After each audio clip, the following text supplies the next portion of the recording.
Here's 3 useful Doomfist techs that you didn't know. And if this video helps you out, then help me out.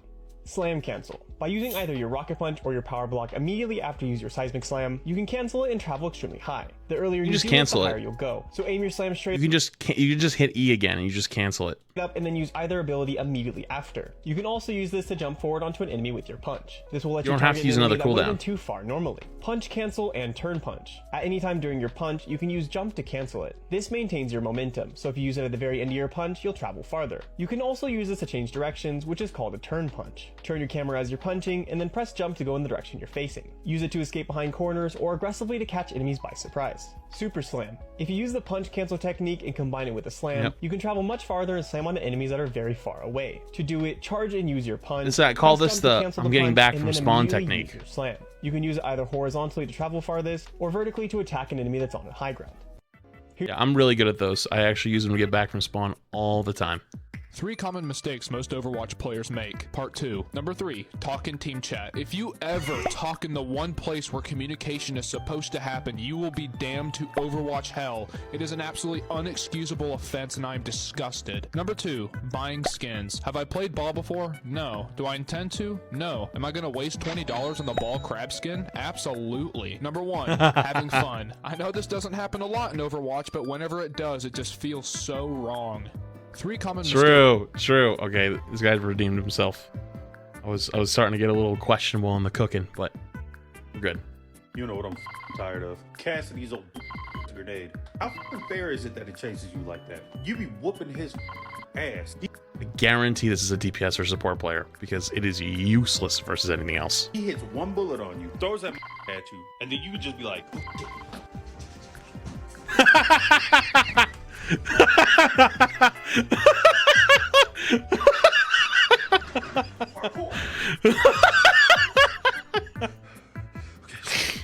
Oh, and then guess what, bro? I'm dead. Nerf that don't go around. Only reason Cassidy be you killing me because of their nice, fair, and balanced grenade. Y'all want to talk about other people? You got a menace that throws a grenade that literally just seeks you. Don't ever. Dude, that was awesome. Oh my god, the effort that went into that. That's amazing. That's a good one. Ranking the 10 secondary fighters in Overwatch 2, Part 1. Coming in at number 10 is Winston's Tesla Cannon. This secondary fire sits in last as it has a long charge time, maxes out at 50 damage, and has limited range. Next at number 9 we have Genji's secondary fire, Fan the Blades. While I personally believe this is better than his primary shuriken, it's still not saying much. I'm surprised this has this many views on something like this, ranking the 10 secondary fires. Next up at number 8 we have Torb's Rivet Gun. While this is only useful up super close, it can one tap and has a hugely diversified aspect to Torb's kit. Next up at number 7 we have Hog's Scrap Gun secondary, giving Hog a high damage output at range and like Torb, diversifying his kit. It's definitely a solid secondary. And lastly today at number 6 we have Cassidy's Fan the Hammer. I know people are going to want to roast me because they are Cassidy simps, but it's only super useful at closer range because of the recoil. Ain't no way you said that Cassidy right click is better than Hog right click. That's no, absolutely not. Here's 3 useful Sombra techs you didn't know. Faster damage after hack. Though Sombra can hack while still in stealth, it takes time to decloak to shoot after, so enemies will attack you during this time. If you cancel your invisibility while hacking though, you'll be able to shoot as soon as the hack is over and catch your enemies by surprise. Wait, you can do that? Translocator EMP. When you go to toss your translocator into the air and then EMP the enemy, it's important to get out of invisibility first. There's an animation leaving your invisibility, so if you try and do it while you're still invisible, it'll take longer to use your EMP. And also give more time to enemies to hide when they see your translocator flying in. You don't need to be invisible while doing this, so cancel it before translocating. Reload animation cancels. Sombra can lower her time to reload by canceling the end of the animation. While it doesn't actually let her fire again faster, it lets her use another ability when she still would have been reloading. So use stealth, teleport, or hack to cancel it for max up. Alright, that was cool. I actually learned something. Bog. What's the most toxic rank in Overwatch 2? Well, I have the answer. Okay. The answer to this question is borderline ranks. There are 2 winners of the borderline ranks, but it's borderline ranks. So people that are on the cusp of going to somewhere else or falling out of a certain rank. The key ones are, drum roll please, everybody drum roll.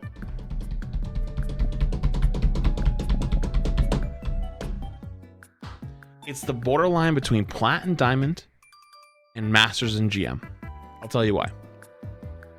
The reason why it's the borderline between Plat and Diamond is Plat was always thought of as the average rank. Even though it was technically gold in Overwatch 1, in Overwatch 2 it's like silver. But in Overwatch 1, Plat was thought of as average.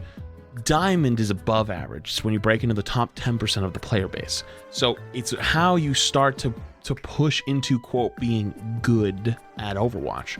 So everyone who is Plat wants to break into Diamond. They want to be a Diamond player. They want to be better. They want to be the better player than everyone else. People that are in Diamond don't want to go back to Plat. They're like, I'm Diamond, dude. I ain't a Plat player. I left that behind. That was a different me. I've evolved. I'm better. I'm built stronger. They don't want to go back to Plat.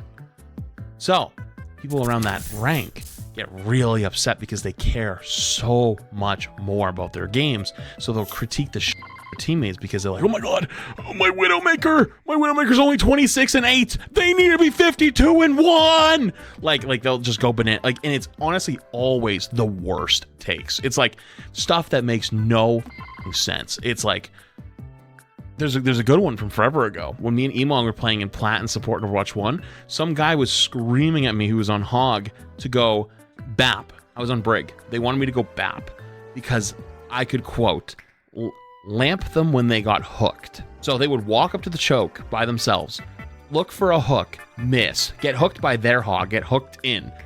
And I was supposed to watch, wait, and then lamp them when they got hooked. And it was my fault. I actually sat there for like 10 minutes just like, and then I lost it. I went bananas. But like, that is that rank. That's what that rank is. Masters GM is the same thing. Because Masters want to break into GM, the top 1%, the best of the best players outside of top 500. They don't know how to get in. Masters players on average are the most tilted, angry, mad players I've ever played with. The difference between a GM player and a Masters player 90% of the time is mental. They have the mechanical skill, they have the knowledge, they just don't know how to not boom every game. It's insane. Without fail, it really is like that. So they want to break into GM. They want to get in there so bad. They're playing with better players. They're like, oh my god, I can't win though because like they just lose it. It's the same thing in Plat Diamond. So borderline is the correct answer. The Platinum rank for two major reasons. One, players from other games can come to Overwatch with great mechanical skill and be placed in Platinum. So you have players that have amazing mechanical skill but no understanding of the game, and players that are what I call students of the game that have terrible mechanics, all intermingled and true. Successful. Secondly, this is the rank where expectations rise, but players consistently fail to meet those expectations, causing a ton of toxicity when those things don't join up. And yeah, Platinum, definitely the most toxic. What's the most toxic rank? So, no, we're not totally far off. Kind of agree. All right. I'm gonna give you a perfect example as to why Widow's the best character in this game. So say I'm playing Widow, right? Diamond 4 on DPS. I suck. However, look at this. Say I'm on Circuit Royale or Junkertown or something. I'm right here. The team has no shields, and I have sightlines of everybody. Even if I'm missing all of my shots like this is still insanely threatening, because if I get lucky with one of my shots, I can headshot an Ana and change the fight. And then all the silver players will be like, oh my god, just use shields. What shield? Sigma shield? Or you could play cover, and yes, playing cover will counter the Widow. However, you can't play cover forever. You need to actually go out and play the video game. The only way to really counter it is to either get a Widow yourself or go dive. But the thing is, on a map like Circuit Royale or Junkertown or something, the sightlines are so long that even going a dive, you're probably gonna die to the Widow before you could get to her. I'm gonna give you a... True. That's the real answer.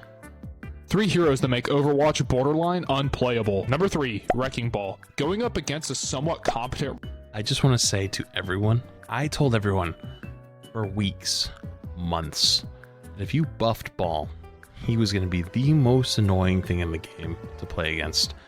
The reason Ball wasn't getting played wasn't because he was weak, but because Orisa and Hog and Zarya before that were gatekeeping it. Towards the end of Season 2, Ball actually started to get played in high-level games. Wasn't OP, but he was getting played. Then they buffed him. I said, guys, Ball going to be so annoying to play against.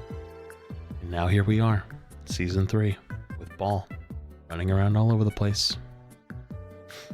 Not even gonna say it, chat. Not even gonna say it. Wrecking Ball, especially with his recent buffs, is absolutely terrible. I might as well just sit there and let the game play out and not do anything because it's impossible to kill him. Number 2, Sombra. You could nerf her into the crust of the earth and I don't care. Being able to stay invisible and keep you from playing the game by hacking you is just not fun and an absolute headache to go through. Number 1, Roadhog. Being hooked sucks. I'm not saying it's overpowered, I'm just saying it's not fun and I hate it every time it happens. 3 heroes. Fair. It's an opinion. 3 niche Moira tips to help you win more games. Let's get into it. Number 1, instant fade. When you get slept or stunned as Moira, if you hold down the fade button as opposed to spamming it, it'll allow you to fade away. Same thing with recall. Number 2, Moira Tracer. super jump. When playing Moira, using her fade, you can get to higher up high ground than you would be able to using cars, fire hydrants, or even slight ledges. This is a really simple tip, really worth using. Finally, this is when you get the Moira connoisseur, where they listen to the other guy's advice. Is like, Moira, go dive the Widow. That's what they're expecting you to do. Unless your name is Nolan, that's probably not happening. 3, heal versus damage orb. In the Moira versus Moira matchup, use your healing orb instead of your damage orb. It does more healing than the damage orb does damage and allow you to suck the homies off faster. And if you're like me and love sucking the homies off, follow me for more than just the tip. Yo, they doubled down. For part 3 of my best team comps for Mercy, we're going to talk about the supports that pair best for Mercy. So we're going to be splitting support into 2 different groups. We're going to have our main healers and off healers. And for this video, I'm impressed. Okay. Main healer. So, quick caveat: what they're saying is main healer and off healer is not the same thing as main support and flex support. They are 2 different things. Means healers that can output a lot of healing and are mainly about defensive abilities and saving people, and offensive healers are people with lower healing output and they have more offensive abilities to help get limbs. And before you say anything, yes, I'm saying healer and support are interchangeable in Overwatch because all supports can heal. No, I'm not encouraging heal botting. Main supports include Ana, Kiriko, and Baptiste. Moira is a main support but can work as an off healer if you focus her damage. The off healers are Zen, Lucio, Mercy, and Brig. The optimal pairing for any game is always 1 main support and 1 off healer. Well, you said main support though. Those are 2 different things. Main support, okay, so let's draw it. Main support is Brig, Mercy, Lucio. Flex support is Bap, Ana, Kiriko, Zen, Moira. The reason for this is your main supports are typically more vocal, more calming in pro play and in high level play. They are more of the fight controllers and almost like commanders of the backline, but they're less mechanically intensive. Flex support is mechanically intensive characters like Ana, Bap, Kiriko, Zen. The reason Moira is a flex support instead of a main support is not because she's mechanically intensive. It's because your main support is going to be the Lucio, and you typically pair Moira and Lucio for rush. You're not going to swap your main support player over to Moira. Like, that doesn't make sense. And then have your flex support player play Lucio. It just doesn't work. Just have the player who plays Lucio mostly play Lucio, and then have the flex, which is kind of that, the second part of that, the meaning of flex over to Moira. Yes, technically, I bet if there was ever a meta where you had, let's say, Moira Kiriko, your main support would play Moira over Kiriko.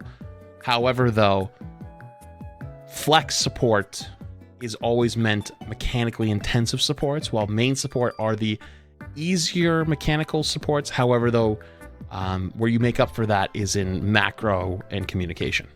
That way you have a support that can consistently keep your tank up, and then you have a support that can consistently initiate team fights and help get limbs and picks. For Mercy especially, you don't want to run things like Zen Mercy or Mercy Lucio. Just Mercy Lucio, absolutely not. Mercy Zen is actually not that bad. Also, Brig Zen works. Brig Zen is actually really strong, especially in high level play.